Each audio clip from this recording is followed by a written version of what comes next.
you bastard cancer, you took my mum and dad, you ain't taking me, so I will do whatever I've got to do with a stiff upper British lip, to basically kick it into touch. And then I did have to have, back then the treatment, i.e. after you've been told you've got cancer, was a lot different back then. We're going back 23 years, so the urologist pointed this out and said, you were very lucky, Darren, but thankfully you had the slow growing tumour. If you'd had the more aggressive one, you wouldn't be here now.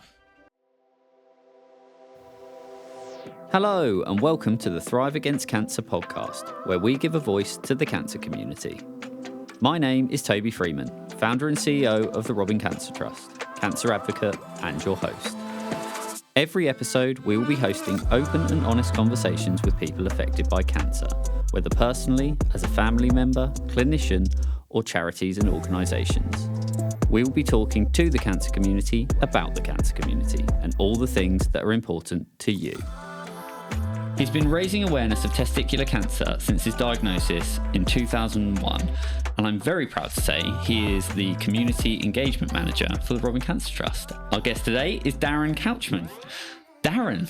Hello, Toby. It's great to have you here. Thanks for inviting me along. Well, it'd be rude not to. It is the Robin Cancer Trust podcast, and we have you as our amazing Community Engagement Manager. So, what we do with everyone, we'll get there eventually, I'm sure. We go right back to the beginning and we talk about your diagnosis all those years ago and how that affected you and how that came about. So do you want to dive straight in? Yeah, no worries. Yeah, so diagnosed in 2001, although I've sort of had the signs and symptoms of probably a good year before being diagnosed, but taking it back even further, one of the reasons that I knew a lot about sort of like what to look out for with regards to testicular cancer, how to check and, checking once a month in a bath or showers, because, cancer's played a huge part in my life. So when I was 19, sadly lost both my parents to cancer. And they died 5 weeks apart. Right. So my mum was 56, that was breast cancer. My dad was 57, that was bladder cancer. Wow. But was there any information for them back then, or was it just sort of? It was, my mum had been ill since I was age 14, so I'd watched her sort of battle it for 5 years on and off, in remission, then it come back again. And but my dad, what I found out afterwards, that literally he kept his quiet. So he didn't talk about his signs or symptoms purely because my mum was very ill and he didn't want to worry her, he didn't want to worry us as a family, like my brothers and sisters as well. So literally as soon as my mum passed away, my dad just went downhill very quickly. Even though we got him into hospital and we said, we've called it early, haven't we? And they went, no, sadly, he's had it a long time and he's just kept it quiet. So that affected us as a family massively at a young age. But I threw myself into sort of doing lots of research into all types of cancer, really, looking at best ways to sort of cut down the risk and avoid sort of certain food, certain drinks, stuff like that. And so I always knew that I should be checking me testicles once a month in the bath or shower, and that's what I was doing. That's amazing, because that information not widespread. No, especially back then as well. Yeah, because mum passed in December 92, my dad January 93, so we're going back a long time. So I was a regular checker, and I was in the bath and I did find a lump down below, and I was doing the rolling of the testicle and squeezing it as well, gentle squeeze, and good job I did squeeze because it was right in the middle of my right testicle, a big lump right in the middle. Wow. But I suppose at first I was a typical bloke. I sort of thought, no, there can't be nothing wrong. I played a lot of football and cricket at the time. I was young, and and how could this wonderful package that I've got that's produced 2 children have anything wrong with it? Yeah, so I thought you recorded calling it a wonderful package now, Darren. And asked the wife to sort of have a feel. Yeah. She said, no, we're married, it doesn't happen. So, yes. But no, she said, look, you need to get to the doctor. You know what happened to your mum and dad, get to the doctor and get it checked out. So I did. But for probably, it was a whole year, I was fobbed off with, it's a cyst, nothing to worry about. Yeah, I said, well, mum and dad's history. No, it's fine. Honestly, it's a cyst, nothing to worry about. And how old were you, at this point? I was 26 at that point. Yeah, 26, yeah. So proper prime of your life. Yeah, I'd say 2 young kids. I think they were 5 and 3 at the time, working in a bank as well for, well-known banks. So, everything was going well. So, but you take the doctor's word for it. Of course you do. They go, you're absolutely fine. It wasn't until the lump got bigger and then I started experiencing pain down below as well. constant pain it was as well, that I decided to go back. And again, it was a bit of a fobbing off, but they went, "Oh, you're obviously worried about it, aren't you?" And I said, "Obviously, yes, I keep coming back." Okay, we'll refer you. Yeah, so they referred me to a urologist and went to Colts Hospital. And as soon as the urologist felt my testicle, he went, "This feels like a tumour there." He knew straight away. Before ultrasound? Yeah, he knew. Wow. He knew. I think, obviously, he deals with all male cancers day in, day out. Mm-hmm. GPs probably don't see a lot of lumps on testicles that often. Yeah.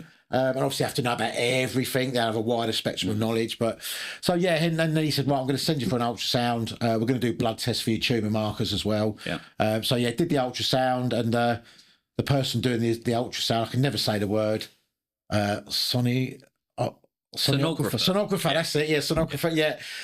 They know as well. They can tell straight away if it's if they feel it's a tumour. So, yeah, he said, "Yeah, highly likely this is a tumour." So obviously they went back to urologist, saw him again. They did the blood test. Yeah, tumour markers were high. So it was all pointing towards, we think you've got testicular cancer. And I was in literally a week later for surgery. Wow. So I had the surgery. And I remember not coming home. I think I was in about 3 days, I think. They wanted to send me home earlier, but I actually asked to stay in a bit longer because I had 2 young kids at home. Yeah. And I knew they'd be jumping on me because they'd be like, "Oh, Daddy's home." And so I did ask to stay a little bit longer just to, well-deserved break to recover. And to be fair, the food back then was pretty good. Back in 2001. And I remember, obviously having the surgery. Didn't have a false one put in at all. Didn't want a false. So I was married with 2 young kids. I'm not a single young man, sort of like out on the pool. So I wasn't worried about that at all. And I remember coming home, and I remember probably about 3 or 4 days later being in immense pain. I had this really bad cough as well, which I must have caught from the hospital. And every time I coughed, the pain was immense because they. Some people probably know, some people don't know, but obviously they cut you across the groin. Should we talk about that? Because I don't think most people think they go through the scrotum, right? Yeah, no, they don't. No, so they go across the groin, obviously purely because there's a lot of tubing from the groin down to the testicles that I need to look at and sort out as well. So, a lot of people think, "Oh, just cut open the sack and just take it out." Right?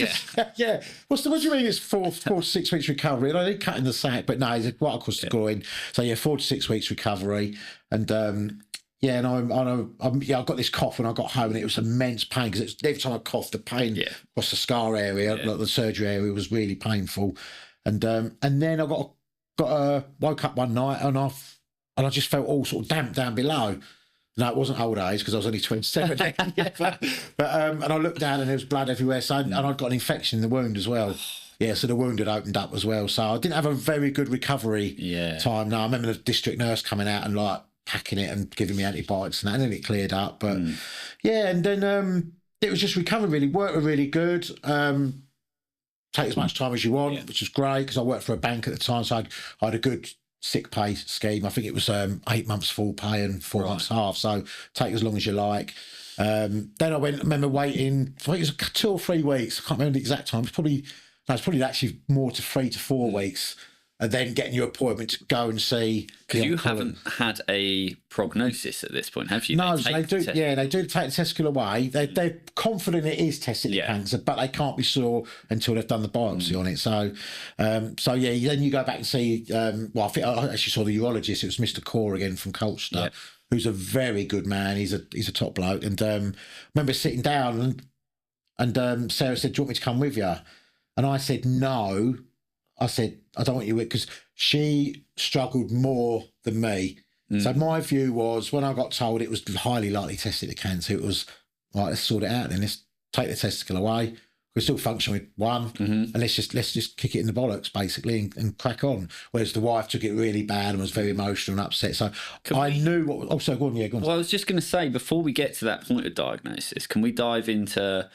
that part of it, the mental, I don't know what the right word be, anguish, but you've lost your parents. That's in your formative years, really young. You've lived with your mum being ill, then you've lost your dad. Talk to me about when you got told you were cancer, which you've just touched upon, and then how that played on your mind up to the point of, getting that call and interestingly, choosing not to have Sarah with you. Yeah. So, I mean, yeah, when they first said it's highly likely to be cancer, I mean, don't get me wrong, I did get upset. I remember ringing the wife after I come home from the report. I went straight back to work, funnily enough, and then I don't know why, but did. I think I was supposed to keep my mind off of it, keep busy. Yeah, and I remember ringing and sort of breaking down and going, yeah, they reckon it is cancer and that, and and then obviously what my manager at the time saw that I was upset and sent me home and that. But I have to admit that's probably the only time that actually being told that he possibly got cancer upset me, because then after that I was like, oh, come on, right, let's crack on, let's sort it out, let's do what we've got to do, let's kick it in the bollocks and crack on with my life. Whereas the wife was very, very emotional. My sisters and brothers were as well, I guess, because obviously what happened to mum and dad, and they think, Christ, it's happened to you. And don't get me wrong, this fast forwarding now to when I did go and see the urologist to get the results, and I said to Sarah, don't want you with me, because I knew what was coming. I knew he was going to say. So you're trying to protect her. Yeah, basically, I didn't want her there because I just basically didn't want her getting really upset and that. And I remember going into the room and the urologist said, "Oh, on your own?" I went, "Yeah." He went, "No, I'm with you." I went, "No, it's fine. I'll deal with this on my own. It's fine. I can do this." And then I knew what he was going to say, because then he pushed the box of tissues closer to me, and I thought, here we go. I know what he's going to say. Yeah. So, but didn't use the tissues. He just said, "Look, it is testicular cancer." And I just went, right, okay. What's next then? What we've got to do to make sure that everything's going to be all right? And I think he was quite taken aback by it. Yeah, because I guess most people get upset at that point. Yeah. I mean, everyone's different, but... Have you ever reflected on why that was? Like, do you think have you ever thought that was like a defense mechanism? I go into practical mode, then is it protective of those people around you? Or is it just like... that's how that news fell to me? And yeah, I mean, I think a lot of it was protection to the loved ones, and then I think a lot of it was, I think it's the attitude, I suppose, of like, you bastard cancer, you took my mum and dad, you ain't taking me, so I will do whatever I've got to do with a stiff upper British lip, to basically kick it into touch. So and then I did have to have back then the treatment. The treatment, i.e. after you've been told you got cancer, was a lot different back then. We're going back 23 years. So even though it hadn't spread, and the urologist pointed this out and said, "You're very lucky, Darren, because being fobbed off for a year," he said, was not good, was awful. Yeah. But thankfully you had the slow growing tumour. If you'd had the more aggressive one, you wouldn't be here now. So big thing to hear. Yeah. So that's sort of like that's like, no, that's not good at all. So in my head then, straight away, it was like, right, soon as I've kicked cancer into touch, I'm going to raise awareness. Yeah. That was my next step. But first of all, right, what's the next steps then to Mr. Core? And it was like, it hasn't spread, thankfully. However, we give you a one-off dose of like a round of chemo as a precautionary measure, just to sort of kill any rogue cells. So I do remember having one round of chemo. Thankfully, I've just felt tired, a little bit sick. But I'd seen what chemo had done to my mum, and it's not nice at all. Yeah. So I count myself very lucky that I only have to have one round of it. Because it's not. I've just seen what it'd done, and obviously it's a lot more advanced now. Chemo's, of course. The side effects are still there, but they're not as harsh as I suppose going back 25, 30 years. But and you often hear, people don't feel ill with cancer. It's the chemo that exactly. And you've seen that firsthand. Really. Yeah, and I always say to people, like, when they struggling with the chemo, you sort of say, you've got to take sometimes 10 steps back to take 20 forward. So, and I can remember just going back to my mum, I remember when she was like towards the end, I didn't know it was towards the end because we didn't know, but I can remember my mum being, I think about a couple of months before she passed, looking really well and actually getting out, going shopping and that. Found out it's because she stopped the chemo. Right. So stopping the chemo actually gave her a couple of months of bit of quality of life. But all before that, it was the chemo that was making her really ill, and bruising easily. Damaged muscles, and it was just horrific. Yeah, obviously hair loss as well, and so I had been one-off shot of chemo, and then after that it was literally the bog standard surveillance, sort of scans and that every sort of 3 months. Then it goes to 6 months, yearly. Then you get to that magic 5-year mark. Where they sort of say, you're absolutely, you got to the 5-year mark now, you're in remission. Yeah. But they said, oh, well, you can stay on if you like. It's like, it's a bit like school. Yeah, I said, stay on. They went, yeah, you can be, because of your mum and dad's history, you can, well, that wasn't testicular that my dad had. We'll see you every year still. Okay. Yeah, so that basically I was under their surveillance for 13 years. Oh, wow. Which is quite unheard of, I suppose, really, but I took it.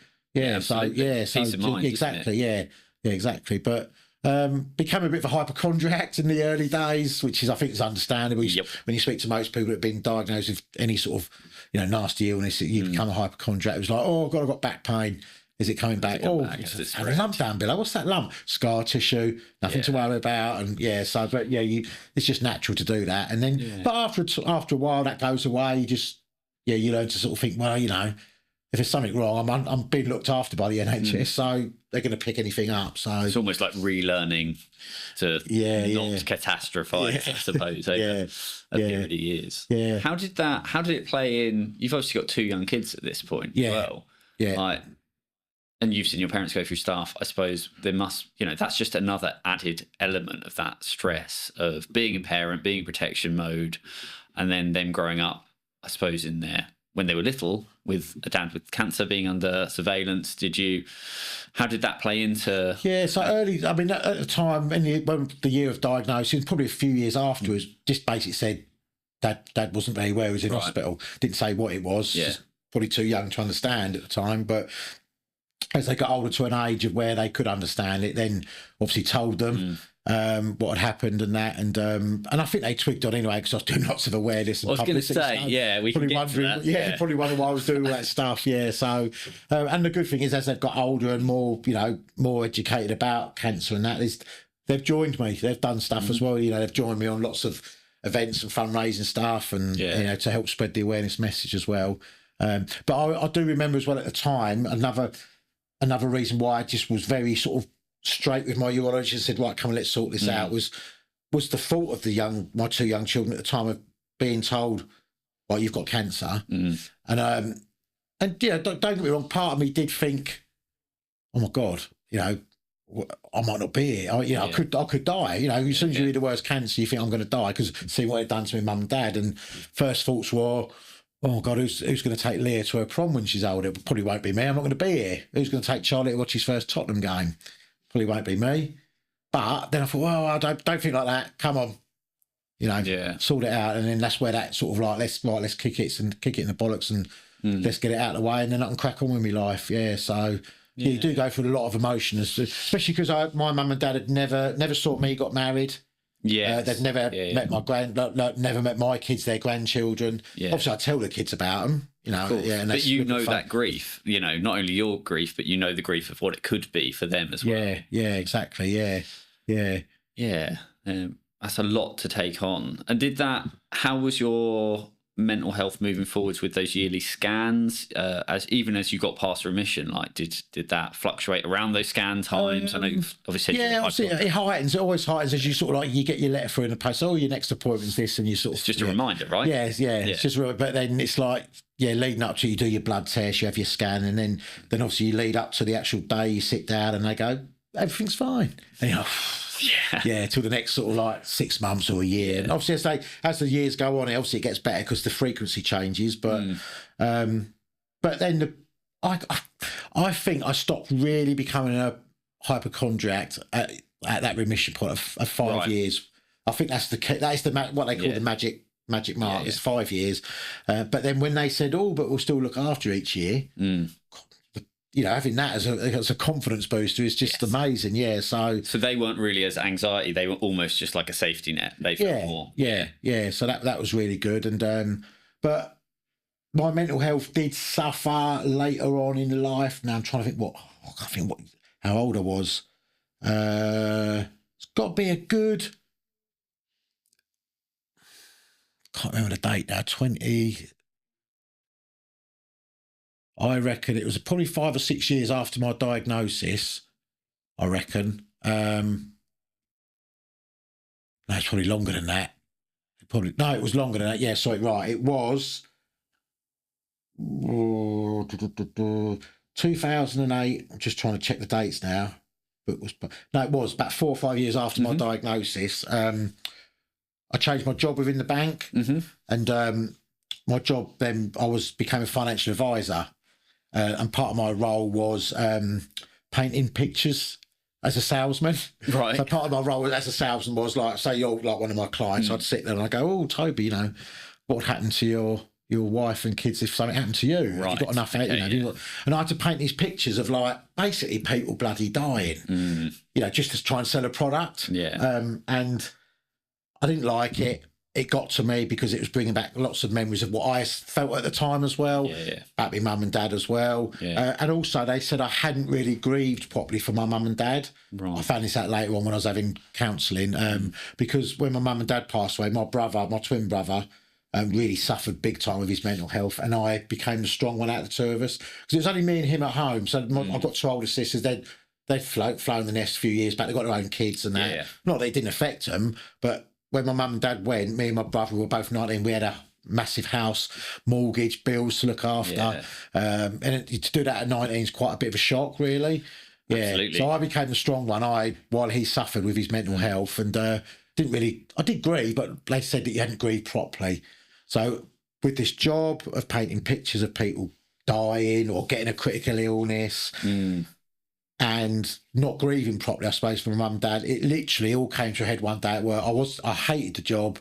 I'd look in the mirror and I'd cry every morning, didn't want to go in and do it. And then just one day at work, I literally just broke down and lost the plot, to the point where I just sobbed uncontrollably. And then ended up, thankfully we had private healthcare at work, and I ended up spending 4 weeks in the Priory in Chelmsford to get help, basically. I had obsessive compulsive disorder, which was, I look back now and I think, what the hell was I doing? But it was hard. It got to the point where I was so ill mentally that my obsessive compulsive disorder wasn't cleaning or anything like that, or making sure stuff was straight. It was the dark side of OCD, which was, if I don't do certain stuff so many times a day, my kids will die. Yeah. And that's what happened to me. And I can remember the wife coming down saying, "Why the hell have you put all the dining hall furniture in that position? Why have you turned the table up and stacked all it?" I said, "Because I got told to, because if I didn't, the kids would die." And that's how bad it got. So that's why they put me in the Priory, because they said, "You need help." Yeah. And I did get help. It was really good in the Priory. I had 4 weeks in there. I come out. I still followed it up with other treatment as well. And that was CBT. And I have to say that did work. But I don't know how it works nowadays. I'm going back. CBT back then, I had a weekly session, one-on-one, face-to-face with someone in Colchester, which was really good. Yeah, managed to get over it and get my life back on track. And thankfully, I look back now on that mental health issues that I had of actually in a positive way, because now I can identify that if I start feeling a little bit like whether, the black dog's coming back again, that I can spot it and I can do something about it this time. Whereas back then I didn't know what the hell was happening and it just consumed me. Whereas now I know if I'm getting a bit stressed and I think, oh God, I can do something about it now. So I have to take positives from it.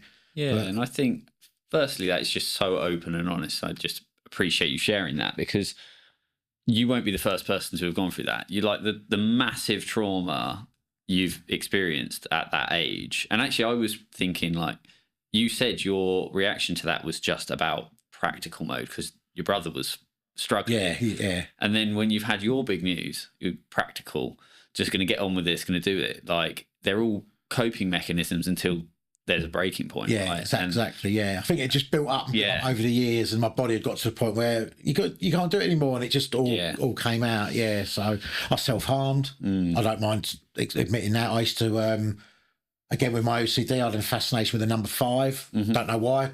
5 doesn't mean anything to me in my life, but it just so happens that I picked the number 5. And I used to carve number 5s into the top of my arm.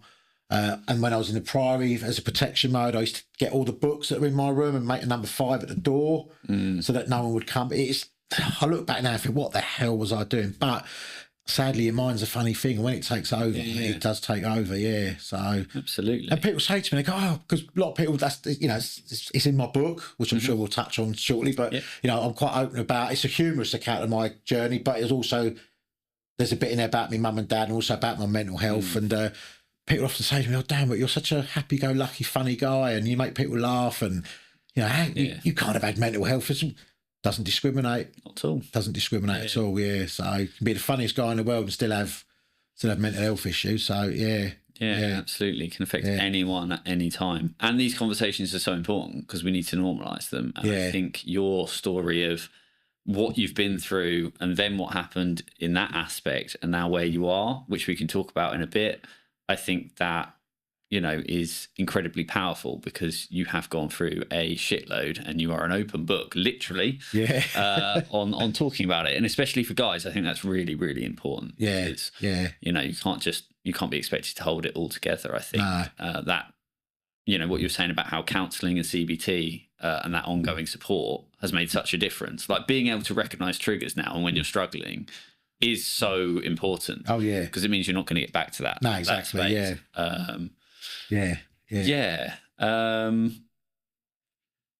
So that happened and obviously is ongoing, and you know that's something I imagine you reflect on quite often. And then you actually had what you call in your own words a miracle baby as well. So you know there was, through all of this that you've gone through, for you know all this huge amount, there's this light at the end of the tunnel. Yeah, exactly. Yeah, something that you probably didn't think was gonna. No, because like I say, we had Leah and Charlie at the time. They were young, and I think it's a few years after my diagnosis. I was diagnosed in 2001. Ruby came along in 2007. So 6 years later, yeah. So even though I obviously went through some chemo, I had to bank some sperm just in case. And, do you want to tell the funny banking sperm story there? If for anyone that's ever banked sperm on the NHS, you'll probably relate to this as an experience. I do cover it in the book as well. And but yeah, I remember like, yeah, well, you can go to this hospital in London to bank some sperm before you have your round of chemo, just in case. Yeah, I said, yeah, I'm up for that. Anything to masturbate over a porn magazine without the wife telling me off. It's a game changer, isn't it? Yeah. So I remember saying to my uncle, who's a typical East End, like, he said, don't worry, boy, I know where the hospital is, I'll show you. So I went to his house, and we got on the train, went up into central London, and I can't remember the name of the hospital now, but there was a bit next door, which was the university part of the hospital for students. And my uncle, being typical East Ender, we went up. He said, "This is it, boy. This is it." So we've gone up to the reception, and he's, "Can I help you?" And he said, "Yeah, my nephew's here to have a wank." I said, "Cheers, Unc." And then she went, "You're in the wrong place. This is the university part of the hospital. You need to go next door." So good. Yeah, I said, "Oh, cheers, Unc. Building for the students." Yeah. So, but yeah, eventually we got into the right place, and I think it was actually it was exactly how I imagined it. Yeah, so they give you a little pot, which you think, how that's going to overflow there. It's not boasted or nothing, but yeah. Can you go into that little room, lock the door, walked into the room, complete whitewashed walls, as you can imagine. Yes, yeah. And, easy clean. Yeah, loads of pornographic magazines on the table for men and women, obviously. And I didn't need the magazines at all, obviously. I just... we don't need to get into the specifics. Thank you. It was a good story. It was an experience, basically. Put it like that. I think if I'd gone private, I think probably a nurse would have done it for me. But Ruby came. Yeah, Ruby come along. I often say to people, like, Ruby wasn't planned at all. I think, things happen. I'm a firm believer things happen for a reason. Your life's mapped out in certain ways, and it's great now because I use photos, photos of the family, like recent holidays, for example. There's me, Sarah, Leah, Charlie, and Ruby, and also Riley now as well, my little grandson, who's Leah's son. When I obviously being the community engagement manager for the child, I go out and do educational talks, all to schools, colleges, and wherever basically people want us to talk. But I use the family photos at the end to say, look, if I didn't go to the doctors, if I didn't know what I was looking for, if I was too embarrassed to drop my trousers, I wouldn't be in this photo of 2 years ago in Turkey. I wouldn't be in it. Simple as that. And then I say also, that young lady there, Ruby, she wouldn't be in the photo either. Because if I wasn't here, she wouldn't be here either. So I said, that's that whole thing. It doesn't just impact on the person that's got cancer, it impacts on such a wider, bigger circle around that person as well. Family, friends, colleagues. That's a huge impact. So, and I just stressed to a lot of the students that, please, listen to what I've said today. Check, know your bodies. Don't be embarrassed, because I want you to grow up. I want you to create family photos like this as you get older. So, create more memories with your family friends. So, it's great that Ruby come along. I'm a firm believer. She's done loads of fundraising with me. She's done lots of, raising money and awareness stuff as well as the other two. But Ruby really threw herself into it because we used to tell her, you're the special. Not that out of the three of them, don't say that to the other two, but you were made with one testicle. You're special, really good. That's so lovely, and I think that's a perfect way to get into your awareness raising activities, which predate our charity by far. Should we talk about how that came about? When that came about and what you did, because you are, I would say the OG of testicular cancer awareness in the UK, if I'm honest. So no, I won't go that one of. So I take going back to when that time, I remember being told it's definitely cancer, and I mean, right, look, come on, let's crack on with it. And then that little thing in my head went, right, as soon as I cracked this out, I'm going to raise awareness, because back then, 2001. Wasn't a lot of support. There was some support out there, don't get me wrong, there was, and I did reach out to people, which was great, but it wasn't talked about a lot. It's still a bit of a taboo subject, and what are you talking about your testicles for? Us men don't talk. We talk about cars, football, and stuff like that. And I want to make a difference, really. And I'm and also it was that kick up the backside of I've always been an outgoing person, but not as outgoing as I have been since I've had cancer. My view was, this is my wake up call. That's interesting, because I've only known Darren as the most outgoing. Before that, I mean, don't get me wrong, I was quite outgoing, but nowhere near as much as I am now. My view was, if I want to do something, I'm going to bloody do it. If I've come up with this idea, I'm going to do it. Brilliant. And using humour came about in the early days of my recovery, where family friends, family always getting in touch with you. How you doing, Dan? How you getting on? Blah. Close friends treading on eggshells around me. Interesting. Didn't know what to say. This is a bloke's lost his testicles. It's a big thing. Don't know what to say to him. Don't know how to react. And I think I was sitting down one day with one of my mates, and he just cracked a joke about it. I think he said something about I can't think what it was now. Oh yeah, that was it. Yeah, he called me Uncle Bulgaria. I said, "You what, Uncle Bulgaria?" He said, "Because you're a womble." Yeah, womble. We laughed about it, and I felt relaxed, and that just from that moment, as soon as he said that, I've become more relaxed. I started cracking jokes around all my other mates. They became more relaxed, weren't treading on eggshells. And to this day, everyone's got me in their phone as Wumble, or Juan Julio, as I'm known in Spain as well.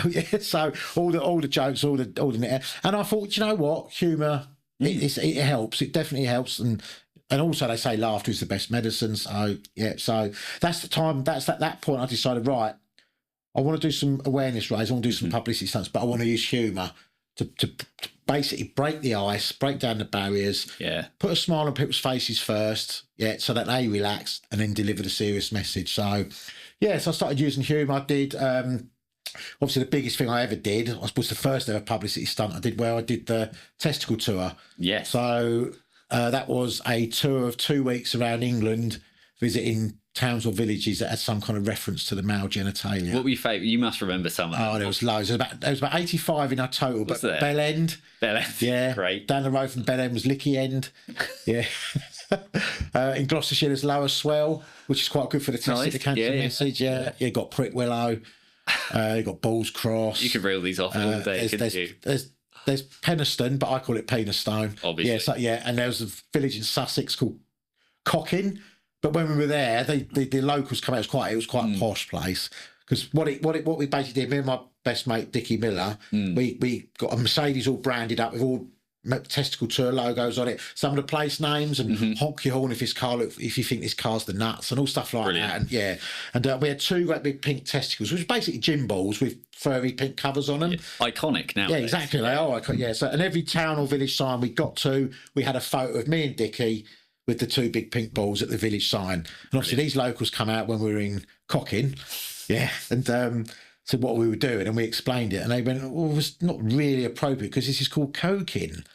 I said, not to me, not to me. It's not. It clearly says cocking, yeah. So, yeah. So, but no, it was great. It raised a hell of a lot of awareness. We was on the road for 2 weeks. Yeah. Halfway through the tour, this morning got in touch from ITV and said, Darren, we see what you're doing.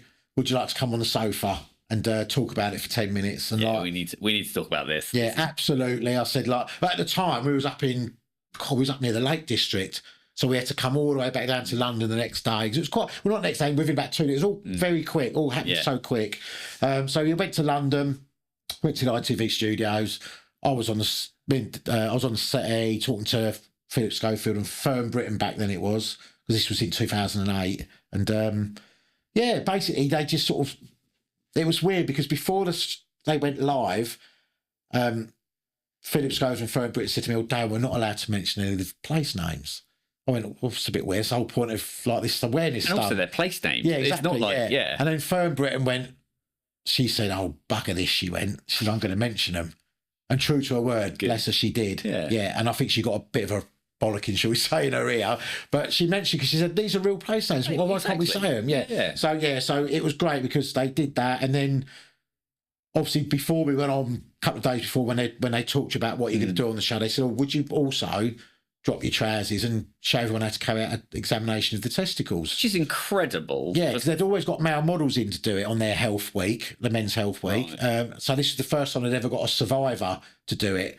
And I said, "You're almost a male model, Darren. Don't put yourself down." I don't know. Have you watched the video? So, yes, just for everyone listening, the first time I ever met Darren, which was years later, I just got a Facebook message. I think we connected and talked about the testicle tour, and you were like, "Oh, just watch this video of me raising awareness." And I opened up YouTube, and it was just a video of your bollock. I was like, okay. Yeah. So, yes, I have seen it. You have seen it, yeah. Thank you. But no, I said to him, yeah, of course I will. So the whole point of me doing this is to raise awareness, but to break down the barriers and to say to everyone it's not an embarrassing illness. You literally have to be in for a penny, in for a pound. Exactly. There's no point. I'm not doing that. Yeah, exactly. Yeah. So I did it. I was the first ever testicular cancer survivor to drop my trousers on this morning when they used to do the testicular cancer piece. And it was great. I mean, it raised a hell of a lot of awareness. And I've always said, if I can save one bloke's life doing what I do, it's worth it. And 2 weeks after the show, a bloke got in touch. And he said, "Oh, I saw you on the telly." So I've never checked my balls before. He said, "I did them that night." He said, "I did find a bloody lump, didn't I?" Wow. He said, "I've been to the doctors. It is testicular cancer." He said, "But I've caught it early and I want to say thank you." And I'm still friends with that guy. It's incredible. Yeah, 15 years, 16 years later. So, and it makes it all worthwhile, doing that. So that was brilliant. That was such a great thing to do because it was national publicity about a subject that probably wasn't talked about a lot back then in 2008 still. I mean, it talked about a lot more than it was back when I was diagnosed, 2001. Yes, but no social media. I mean, you're right on the edge of Facebook. Literally, I think we started that. Facebook had only been out a year, perhaps, or 6 months. Yeah, so we was using Facebook to obviously post where we was going, all the photos and that. Yeah, so not a lot of social media about at the time. But so it was brilliant. And Dr. Chris on the show was fantastic. He became sort of my patron for the testicle tour, and a year later we did a massive testicle tour walk around London, and he came along to sort of start the walk off and walked a little bit with us, and that was basically I got testicular cancer survivors from all over the UK and America as well to come and join us with their family and friends, and we all carried a massive, great big bollock around London. So as you can imagine, if you're walking down Oxford Street and there's 60 big testicles coming towards you, you're going to go, "What the hell is going on?" Yes. And they stopped to ask questions. And we've obviously got iconic photos of a lot of the London landmarks. And so that was a massive thing as well. It raised awareness. And I've done 5K runs with a bollock on my back. Obviously trekked up Snowdon quite a few times, 11 times with the bollock on my back. Again, that works because people go, "Have you just trekked up a mountain with a bollock on your back?" And they go, "Yeah." And they go, "Why?" Because it breaks the eye. Of course. Talk to them about why I'm doing it. And set the original Guinness World Record.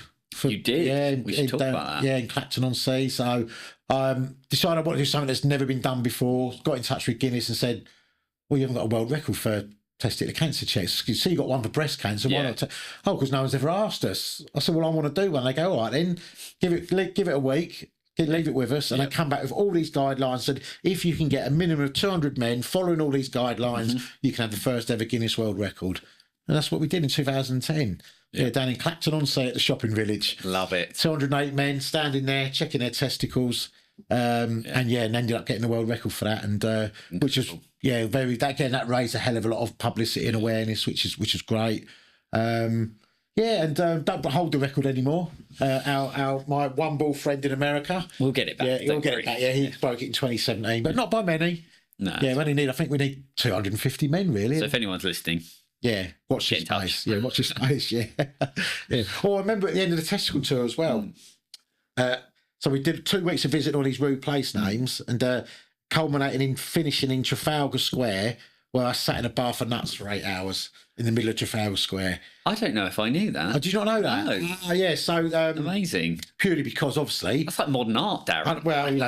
Banksy did come along and try and stick me there, yeah. But no, it was, purely because, obviously, the best place to check your nuts is in the bar. So I literally, instead of sitting in a bar for beans, because that don't make no sense, sat in a bar for nuts for 8 hours. And nice. The amount of people that come over going, what the hell are you doing? Obviously, we had the testicle tour car park next to it, so they could sort of see it was testicular cancer awareness. But again, it just brought so many people over taking photos and asking while I was sitting in a bar for nuts. But perfect snacks as well, so you never get exactly. By the end, they were like, Darren, we need more nuts. Put this on top of you. Yeah. So that's awesome. So done lots of, obviously I wrote my book. Yep. Again, that was published in 2008. That was a humorous account of my journey, but also not always humorous. There is some bits in about my mental health battles, and at the end chapters about my mum and dad, basically. So yeah, but again, I just want to.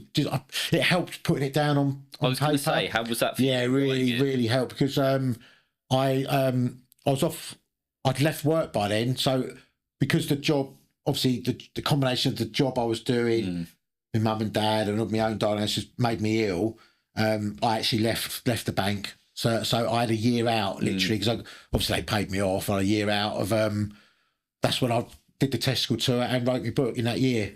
Of having a year off. Cathartic experience. Yeah, really did. Yeah, and glad I did it. They pick it off and say, "Oh, do you not wish you kept the money instead of living off of it?" I went, no, not at all. Yeah, I raised a hell of a lot of awareness.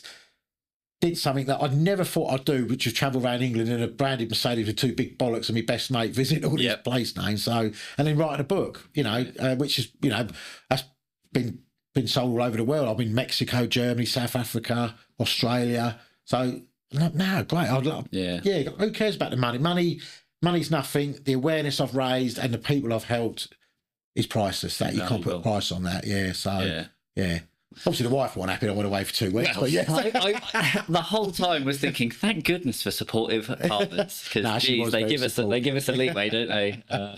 Yeah, very supportive. Yeah, it's amazing. Yeah, and what you were saying about the humour is so invaluable, and I think that's so important, because that is part of our ethos as a charity, obviously, and we can talk about how you came to join the Robbing Cancer Trust, but for us it was seeing people like yourselves doing these sort of things that made us feel like we could do these sort of things as well. So I know you probably don't feel like this, but you massively did pioneer a lot of these big PR stunts, these how ridiculous in the best way can we be to break down this stigma. I remember watching you deliver a talk on stage. Was that the Arts Centre? I was at the Colchester Arts Centre, shout out Colchester Arts Centre, and just making a mental note of how hilarious you were and genuinely stealing some of your jokes, just because, you have to learn from the best. So you did pioneer a lot of this, why humour is so important in breaking down for guys especially. It's that icebreaker, isn't it? It's that, if I said to someone recently, and I think this is how I summed it up, I don't know if you'd agree, was the reason why what we do is not offensive is because we are making ourselves the subject of the humour. You are consenting to be taking the piss out of, right? You can, like you saying, you're sitting there with your mates, someone finally breaks a joke, and then you can make jokes about it, which means everyone else, as soon as you make a joke about it, it's fine. Everyone else can make a joke of it. You're laughing at me and with me. If you're standing in a field with a giant pair of bollocks on your head or your back, walking up a mountain, standing at road signs, you are the subject of the humour, which means everyone else can join in with that, and then the ice is broken. We're not taking the piss out of anyone. We're not taking the piss out of survivors or anyone affected.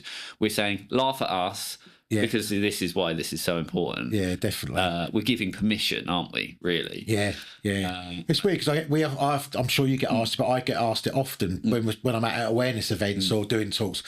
Does anyone ever complain? Yes. No one's ever complained. No, in fact, if anything, it's all praise. Yeah. Oh, love the way you're doing this. Love the way you're breaking down barriers. We love your branding. It's fantastic. I've never seen anything like it. It's great. Yeah. Literally, you know, we use obviously talking bollocks, which is an extreme. It's probably more extreme, isn't it? Because there is a potential swear word there. Genuinely, I can think of 2 comments online and one corporate partner that was just a bit like, this is a bit too much for us. Yeah, but, you know, in 12 years, it's not bad. That's not bad. I was at an event a couple of months back, and a vicar come up and asked for the talking bollocks sticker, and he had the dog collar on. That is just peak, isn't it? It's brilliant. Yeah, because people see the value in it. Exactly. And I think, especially as you go through life and you realise why these are so important. Experience breeds empathy and everything. I think people see the value in that. You know, and then it helps reaching those younger people because you know, if you can make a 16-year-old boy laugh, you're like, I've done all right here. Yeah, exactly. They know they can talk to me about something. Like, you know, they're hard to break down all that embarrassment, all that stigma. But when you can get them laughing at you, or they call you a dickhead, and you're like, do you know why I'm a dickhead? Because I've got a pair of bollocks around my head. Very funny. And then they're like, oh, I didn't realise I need to check my balls. And you're like, that's brilliant. I love those moments where it goes from banter into education. No, exactly. So should we talk about how you came to join the Robbing Cancer Trust and sort of what we do? I don't know if it's all about the Robbing Cancer Trust, but I just feel like, for us, it was the luckiest thing. You know, you are a unicorn in the, for want of a better term, in the charitable world. You've got all this experience. Actually, you've done lots of charity stuff. And you came before the Robbing Cancer Trust. Do you want to talk about all the amazing work you did? So, obviously, I left the bank, as I said, that year out of doing all the awareness stuff. And 2010, I joined Cancer Research UK on their Race for Life events. So I worked on Race for Life, promoting it. So that would be a lot of going out in town centres, talking to people. I mean, I love talking to people. I like to think I'm a people person, and I just don't stop talking, really. But and then it was obviously delivering the events as well. So that was great. It was amazing events they are. So I worked for Cancer Research for 2010 till 2020. I was going to say it was a long time. No, 2009. So 11 years I was at Cancer Research UK, because then I went from Race for Life to being the fundraising manager for Essex, and then decided I did need to leave. I got to a point where my work-life balance wasn't great, because I was throwing myself into it, because I didn't see it as a job. It was a mission in my life. It was a bit of a passion. But it became such a passion and a mission that it was to the detriment of the family, to the point was I was never at home. I was always out doing stuff. So I realised I had to do something about it. So decided to leave. Left at the wrong time, because literally as soon as I joined the next charity, which is only a short-term contract, it was British Heart Foundation, COVID came. So and it was interesting, because I left and joined British Heart, and then literally a week later COVID came, everything shut down, furlough scheme kicked in. I wasn't furloughed because I just literally joined the charity. So I was the only fundraising manager in the British Heart Foundation for 4 months working. Everyone else was furloughed, So, whilst everyone's just trying to endure the anyway, there was nothing, you couldn't do nothing. So, and then obviously got to this, there's a 13-month contract covering someone's maternity leave, and was getting to the end of it. And I was like, oh my God, I don't know what I'm going to do now. I was applying for jobs and nothing was coming off. I did have an interview with Macmillan, and they invited me back for a second interview. I didn't know that. Yeah, did you know that? Colchester and Ipswich Hospitals charity. Oh, amazing. As well, said I was too experienced. I've never had that before. You're too overqualified. Okay. I thought that was just in the movies, but yeah. And then, I was obviously speaking to the chairman at the time, who was a friend of mine, who was the chairman of the Robbing Cancer Trust, and he said, Toby might be interested in not taking you on, because obviously Robbing Cancer Trust is getting bigger. It was getting, you were doing it all on your own, wasn't you, basically? Yes, so we had a very hard pandemic, but we had we were very lucky with our supporters giving us a huge amount of support that got us, effectively, we had 6 months worth of money to hire someone. Right. And then you became available. There was a Facebook post from you, I think, just saying, I'm looking for work. Yeah. And there was an internal conversation could we live with ourselves of ever not offering that? No, we have to at least go, Darren, And I remember us having a conversation, which was quite literally, we have 6 months to gamble. if you do your job brilliantly, then we'll both have jobs at the end of this. If not, we both need to find a job. Yeah. And you were like, game on. Yeah, game on. Yeah, so we obviously had a chat, and you had a chat with the trustees, and you offered me the role, and which I snapped it up, and because it's not a job for me. It's still a mission and a passion, but I've learned now to juggle the work-life balance. I've learned to say no to stuff. We've worked hard on it. We had to work on it at the beginning because I was all excited, but I'm like, yes, I'll do everything. Yeah, but the good thing is, I mean, that was in June 2021, so it's been over 3 years now. Yeah. Charity's expanding, more staff. You know, it's just so exciting, and the Darren also effect. Proud to see how it's growing. Yeah, it's really great, and but I just love doing what I do. I love doing talks, love going into schools, colleges, companies, doing talks. I sort of, I do use humour in the talks. I bought my little quiz in that I was doing with other talks when I was at other charity. I bought my quiz in, and and I say to people as well, I'm not taking the cancer's not funny, not taking the piss. Cancer's not funny, and they know that they know that I'm not taking the piss out because they've heard what I tell them about my mum and dad, tell them what I've been through. They know. Course, you're not going to take the piss out because of what you've been through, but I tell them we use humour because of it breaking down the barriers, and it works. The people we get coming up to us later on. I remember doing a freshers fair at Essex University in the October, and then fast forward 6 months in February, I was at their what they call their shag week, which is sexual health awareness guidance. But they just call it shag, I think, because it gets people interested. But and I had a stall there again, and I remember this lad coming up to me, and he went, he said, Darren, he said, you probably don't remember me. And I said, no, the face rings a bell. He went, it was me and my mate come and saw it at Freshers. We took a load of stuff away. We didn't know nothing about checking that. So he said, but I just want to let you know, my mate, he got diagnosed with testicular cancer not long after meeting you in October. And he just wanted to say, if he ever saw you again, or if I ever saw you, just to say thank you for what you do. Incredible. So to get stuff like that, and I've had it with schools, and a teacher emailed me saying that, a pupil went home and checked themselves and found a lump, and, thankfully it turned out to be nothing to worry about, but just want to say, look, they wouldn't have even checked if you hadn't gone in to do the talk. And so just hearing stuff like that makes it all worthwhile. Ethos of, I think, any charity, it's always been our ethos, help person, it's all worthwhile. Exactly, everything else is a bonus. So. But we'd done stuff before, hadn't we? We trekked up Snowdon again before I even joined the charity. That's how we knew each other. So, trekking up Snowdon and me doing a talk for you at the Arts Centre and that. And loads of there's loads of other testicular cancer charities out there. And people can find them at the Testicular Cancer Network and across other social medias and stuff. But we all went up Snowdon together, and there's a real community feel, I think. Definitely in our sector. And I think what you're saying about the humour element as well is cancer is, I haven't been directly affected by it, but obviously having watched someone go through it, there is light and shade in all of it. Do you know what I mean? Like the banking sperm story, that's funny. That's a little snippet. I'm not saying there's more light than shade in those moments, but there is light and shade in all of it. I remember, not to dive too deep into it, but even Rob's last day, there was light and shade in that day. I remember all of us laughing at one point around him, and I was like, Christ, there is humour in all of these moments. It can be found, and those sort of stories humanise it as well. There's trauma and hilarity sort of just undulate, I suppose.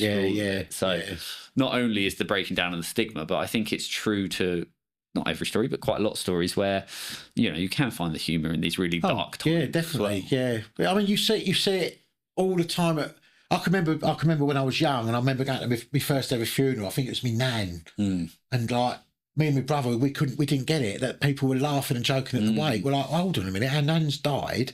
Everyone's laughing, but now as you get older, it don't matter how many funerals you go to, there's always laughter and jokes because you're remembering that person, you're remembering the good times, you're remembering the story. We were young, we didn't understand it at the time, but as you get older, you understand it. So, and I've always said it, and I don't know if it's a weird thing to say it, but having had cancer and mental health as well from born from the cancer has actually turned my life around and actually changed it for the better. I don't know if that's weird to say, because people go, what do you mean? Surely you wouldn't, if you could go back, you wouldn't want cancer. And I go, well, no, knowing what's happened now, I wouldn't change anything for anything, because I've met some wonderful people. I've done publicity stunts I'd never thought I'd do. I've helped people. To have people say that you've helped them, it's just, you can't put a price on that. And I wouldn't be in this job as well doing this. I wouldn't have done all this charity work. Wouldn't have met all these wonderful people yourselves and all the other testicular cancer charities, all the other survivors. So in a way, no, people go to me, would you turn the clock back? And I go, no, because I'm a firm believer my life was mapped out for this reason, for me to help people. Yeah. That's what I enjoy doing, yeah. So if I could go back and I wasn't diagnosed, I'd probably still be in the bloody bank. So... But you've also, like, from everything you've gone through from age 14 up, like, there's been so much that you've gone through to turn that into a positive and turn that into, you always say vocation, don't you? Yeah. It's not a job, it's a vocation. Like, yeah. And I'm like, that doesn't mean you can't take time off in lieu, Darren. Yeah. But, you know, to turn that around, like, there is a personal element to that. I think, you know, it is cathartic. It is putting good out into the world from bad stuff. Feels good personally as well, but to be able to do that you're not doing that for selfish reasons, you're doing it because you're doing good and you can see the impact for other people, and I think that's just massively admirable. Like, I can see it every time you're out, like how much you love it. Like I say, I'm surprised to see you're not always this extrovert being said, like you're just in your element. Like if you know, you believe everything happened for a reason, I can see every talk, every time you're out in the community, every time anyone goes and watches and I hear about anything you've done, they're like, that is your passion in life. Along with your family, like along with your friends. And Tottenham. And Tottenham. But, you know, that is, you are just made for that. And it is seeing someone so driven by purpose and seeing someone... you know, just delivering on that purpose is genuinely so admirable to see. So thank you for everything that you do. I absolutely love it. Yeah, enjoy it. Yeah. Don't know what you're going to do when I retire. Cry, I think. Yeah. But, you know, that's a ways off, isn't it, Darren? You're not that old yet. You'll be doing this till you're 75, won't you? 55 I'm going. Retire that. There you go. No, I can't afford it. So. But it's absolutely amazing. It's thank you for everything you do. Yeah, no worries. You know, absolutely. Absolutely love it. Enjoy doing what I do, and you know, and more so probably recently. Obviously, I've always been a cancer advocate, but probably in the last 2-3 years, more of a mental health advocate as well now, because it's talked about a lot more. Yeah, you know, it was brought really to the forefront during COVID, wasn't it, as well? So. Yeah, I don't mind at all. I'm quite open. Like I say, I'll talk about anything. It's in there. Yeah. It's all in print. So, absolutely. But it's so important because actually, you know, that happened years after. And often what we hear is, you know, people after they hit that 5-year or even after they're out, like, you know, proper treatment. Yeah.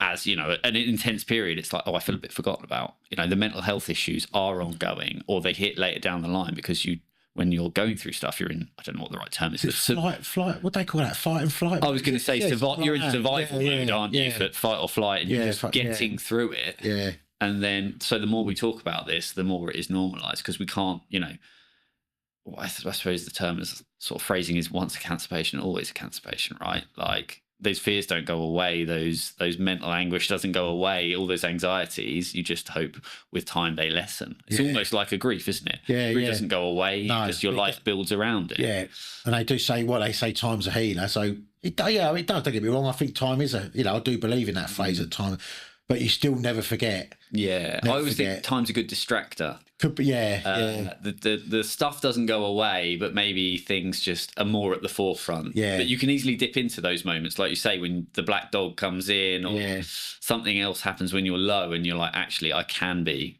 quite, like with grief or something, you can quite easily be back in that moment. Something can trigger that. We need to keep talking about this, and maybe as a charity, we need to be doing more as well to talk about this in, you know, long term.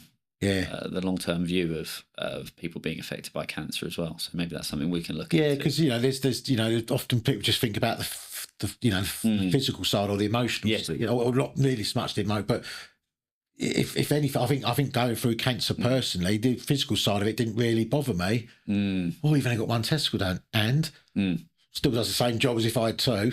Yeah, don't feel any different. Might look slightly different, but. Hey, you know, that happened for a reason, well, because I designed the one ball key ring. You absolutely as well, didn't I? Yeah, and I'm quite proud to say to everyone, that's designed on my package. Obviously not to scale. Yeah, they are very, very small. Yeah, no. So I think the emotional side of it. That is the thing that a lot of people forget. You know, they think obviously you got the chemo, financial side of it as well. Yeah, there's a lot of people sort of don't even think about that when someone's going through cancer. There's all these hospital trips. They might not get paid from work. They might be self-employed, and there's a hell of a lot of stuff. Then that has an impact on their mental health because they're worrying about financial side of it, and there's a lot of stuff connected with it. Yeah. Is there any organisations that really helped you either at the time or that you're aware of now in what you're doing that might help people? It's good for if someone's listening and going, yes, that. Like, is there any... I mean, now got Health Watch Essex. Yeah, we collaborate with them as a charity as well. Where they're fantastic because they set up something called the Men's Fellas Forum, which is they meet first Monday of every month in Colchester. And any chap can go along. Normally you've probably suffered from some mental health in the past, or you might be going through it now. Yeah. And it's just a great space for blokes to get together, chat about what they like. Could be the wife, could be football, could be whatever, politics, whatever you want to chat about. But they do some great activities as well. And there are local health watches, aren't there? Everywhere. Everywhere. Yeah. I don't know if there's a Men's Fellas Forum in everywhere, but there's one in Colchester. Yeah. So that's great because we meet once a month. Like last month, we went to ICARP, which is another charity. There's a charity in Great Oakley. They've got fishing lakes and that, and they support people because fishing's very therapeutic. It's getting out in nature, and which is great for your mental health. So they took us along there. We had a little go out fishing, beekeeping on the night as well. Nice. Did some beekeeping, which is never done that before. Never thought I'd ever get a chance, but doing something like that, and then a barbecue. And just a chat, and it's great. They've got an allotment that we go to sometimes and have a barbecue because again, there's this chap that runs an allotment for charity. Again, because it's you're growing stuff, you're out in the open, it's good for your mental health. And it's classic guys though, isn't it? We're not sitting in a room talking, we're doing stuff that facilitates the talking. Yeah. Obviously when it gets to the winter months, we have to meet in a pub because there's not much to do. Pub and curry, obviously. But no, it's and I'd say a lot of and also my early days of diagnosis, I became a media volunteer for a lot of cancer charities. I was one for Cancer Research UK. They're not about now, but I don't know if do you ever remember the Everyman? Everyman. Yeah, Everyman. Yeah, that's it. Part of the Institute of Cancer Research. Yeah, so not so much Macmillan. I think it wasn't a media volunteer. It was more Cancer Research and Everyman, and that was great because every time like a magazine wanted to interview someone who's been through cancer, like testicular, for Men's Health Month, they'd get in touch with me. Oh, damn, someone wants to do it. Like a story, and it was great because I could then it was. Me constantly talking about it was very therapeutic. Which was great. And also knowing the fact that it's going to help people as well, because it was going out in the public eye. So, and just getting in touch with other gents at the time, other testicular cancer survivors, and just chatting to them on the phone, because at the time, I felt, I haven't said this during the pods, but at the time, I felt like I was the only person that had testicular cancer in the whole world. Yeah, but then you start talking to someone who's actually been through it, and they're actually answering the questions that I'd like, oh, so I felt like this, and they go, yeah, so did I, it's absolutely normal. And you think, oh, yeah, it's just great hearing it from someone who's been there, done it, got the t-shirt. So absolutely, that peer-to-peer is so it's so invaluable, and it's great. And then you get you get other chaps sort of saying to me back then as well, make sure you get your testosterone checked and that and stuff like that, and stuff you just don't think about at the time. And obviously it's different now. I'm going back 23 years. It's obviously a lot different now, but just stuff like that. And I can remember finding another lump down below. Oh my God, ringing up this chap and just saying about it. And he said, Dan, I found a lump afterwards. It's probably scar tissue. I'm telling you, went to the doctors. Scar tissue, so it's just... It just takes that anxiety from there, exactly, to there, and then... so, peer-to-peer support is... you can't beat it, really, Incredible. Yeah, because when they say, I know what you're going through, they do know what you're going through because they've been through it, so... Yeah. Because it can be incredibly isolating, can't it? I imagine, even with... And it's fair to say, I think we should just... It may not mean much to anyone listening, but your support network in your town, your friends, your close friends, I know for a fact are absolutely incredible and amazing. But I know this, and shout out to all of that community in Clacton, because they are just amazing. And we could name them all, but it would take an hour, I'm sure. But I imagine no matter what you're going through with your close mates, with your family, you still feel really isolated because like you say, no one else gets it. Like, no matter what you've been through, you haven't been through this exact thing. Which is really difficult. Yeah, it is. It's I can remember as well. Like, I think I was home when I got home from the hospital after the surgery. The amount of phone calls, because did I have a mobile phone back then, 2001? Probably, I don't think I did.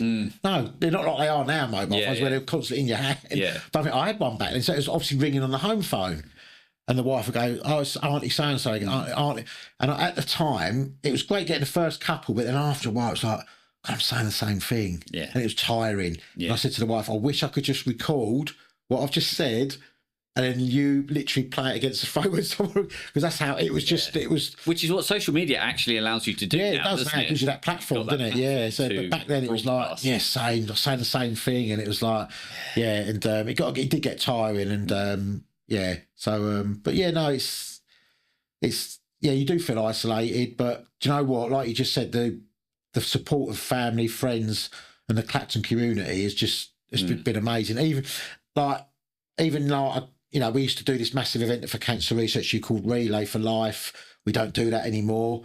I left Cancer Research UK, but you know what? That whole community followed me, and they do stuff for the Robin Cancer Trust. Brilliant, which is great because whether it's, I just look at it as, I just love it. I think it's great that they might not even, I suppose their connection is they know me. Or they probably do know somebody who's had ovarian cancer or testicular. But I do like the fact that I feel quite proud and quite humble that sort of people still support me, even though it's been 23 bloody years. So absolutely. I think it's my songwriting, I think, that keeps them entertained. Something like that, So. And all those shops you keep opening. I forgot to say, I've opened 2 shops, haven't I? Do you want to name them?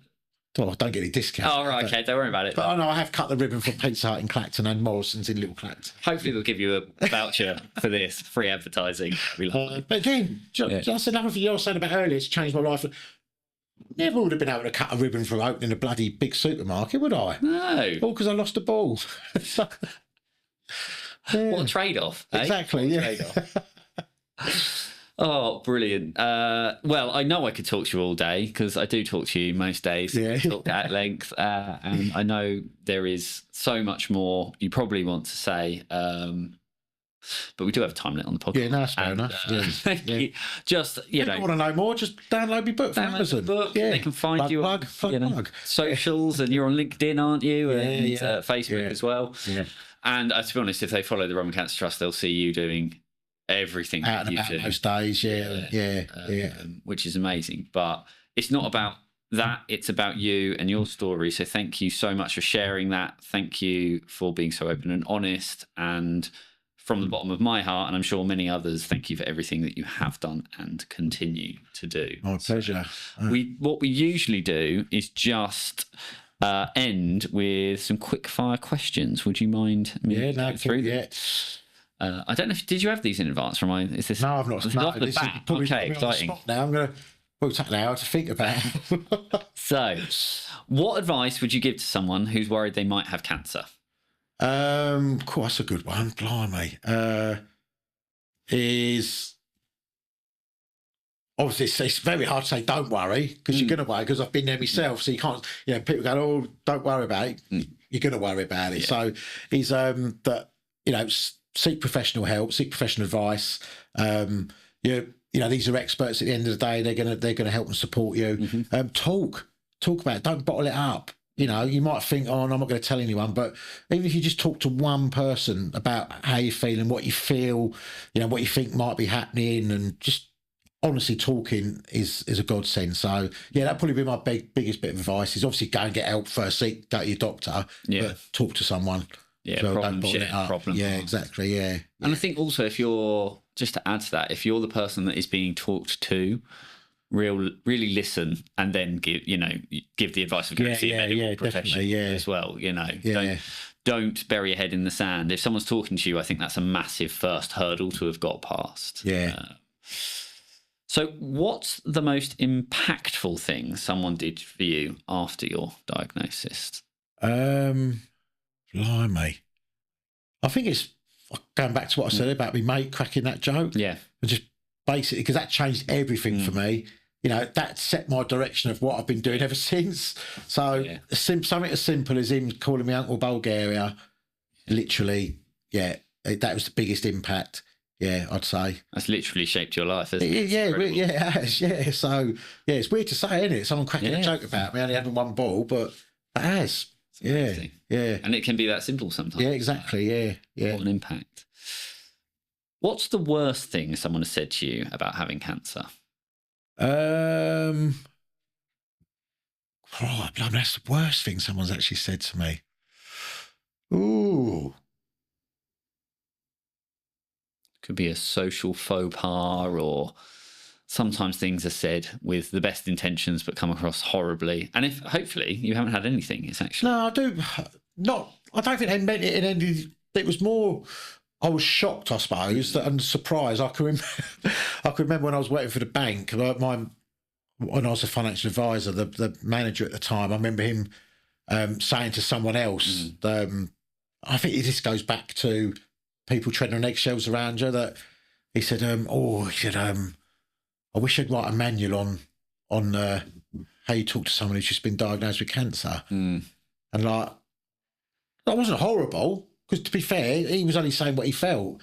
And a lot of people feel like, a lot of people don't know how to talk to someone who's been diagnosed with cancer. But I imagine that made you feel very... Yeah, I was like, don't bloody bother then. You know what I mean? All you got to say is like, how you doing and what's happening? And that's easy for me to say, because that's what I'd probably say to someone is, how you doing? How you feeling? Do you want to talk about it? But yeah, to actually say to someone else, I don't know what to say to them. I wish there was a manual on dealing with someone with cancer. I'm sure, I don't know, is there support out there? I'm sure there must be support out there for people that... Yeah, I'm sure, like Macmillan and other, loads of charities, I think, would have some like helpful advice on how to. I think ultimately it breaks down to don't overcomplicate it. Like you say, you've just given 3 examples. How you doing? Do you want to talk about it? Sorry, this is happening. Yeah. Don't overcomplicate. Listen. Just listen. Yeah. Do you want to talk about it? No. Yeah. I might talk about Tottenham then. Yeah, exactly. Any other football. We keep mentioning Tottenham. I do remember someone else saying once as well, like, oh yeah, it was only testicular cancer you had, wasn't it? Like, that's very belittling. Yeah. What? Just because he's got the best survival rate doesn't mean it's like it was a common cold or it's bloody flu or something. Yeah, it's like it's still cancer at the end of the day. And you still go through all the emotions and the treatment and that. But I do remember someone saying that once. Oh, it wasn't like one of the more what they call it. They said it wasn't one of the worst cancers out there, is it? But don't matter. Still cancer at the end of the day. Yeah, and it bloody. It kills people still, doesn't it? This is it. How can you say, it was only tested the cancer? It's just, so that, now I've thought about it, I do remember someone saying that to me. Yeah, there are no good cancers. No, exactly. No. What advice would you give to someone recently diagnosed with cancer? Reach out. Yeah, do not do it alone. Use your network of family, friends, colleagues, whoever. They'd have to be them. It could be support groups on Facebook or support groups within charities. Yeah. Just do not do it alone. You need to talk to people because having been there myself and spoke to people, you can, like I said, I thought I was the only person in the world with it. Wasn't. I'd ask questions. They'd experienced it. Brings the anxiety down. So that is my biggest bit of advice is do not do it alone. Brilliant. Seek, talk basically. Yeah, talk. Oh, that's fantastic advice. And lastly, what's the biggest lesson you've learned from having cancer?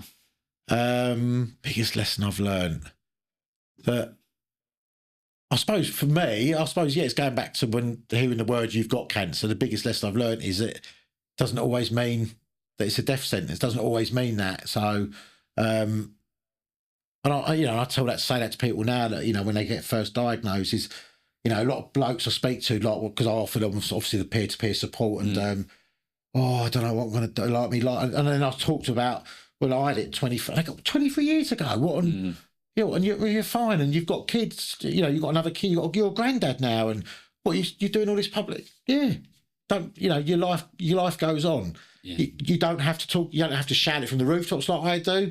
Everyone's different. That's what I say to people. You don't have to shout it from the rooftops. You can just keep your awareness amongst family, friends, work colleagues, or you can shout it from the rooftops. But I suppose the biggest thing is. Yeah, that's what I've learned is it's not a death sentence, and do what you bloody want to do in life. If you want to do something that bad, just do it. Yeah. Within your means, obviously, if you've got if you can do it, you don't put yourself out by making yourself bankrupt. Yeah, So, this isn't financial advice. I want to go on, but it's going to cost £10,000. But if it's within your means and it's within, you're not going to upset anyone, but do it. Always, there's that phrase, isn't there? You're a long time dead, sadly. So do what you want to do, and yeah. Because, and also it makes you feel better. It's good for your mental health as well, doing what you want to do. If you've got these dreams you want to achieve, so yeah.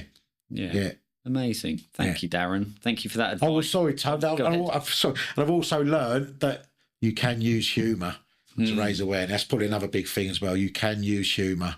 Yeah. Absolutely. Yeah. And it saves lives. So. Exactly. Yeah, exactly. Brilliant. Darren, thank you very much for your time. No, my pleasure. Thanks for having me. Well, I look forward to everything that we will achieve together and all those lives that hopefully we will impact in a positive way. So, again, thank you for everything you do. We'll continue to do. And, we'll have you back on the podcast soon to talk about all the other things, I'm sure. What about all the Tottenham games I've been to? Not that. No, not that. That's fine. Anything but that. Can I just add that coconut milk makes no difference to coffee? It's all right. That's a PSA to end on. Thanks, Darren. Appreciate it. Thank you for listening, and thank you to our amazing supporters and funders who make this podcast happen. If you enjoyed this episode, please give us a review and follow us on social media at Thrive Against Cancer. And be sure to check out our other episodes wherever you listen to your podcasts and on YouTube. If you want to help support our mission to give a voice to the cancer community, please contact us or visit our website to learn more at thriveagainstcancer.co.uk.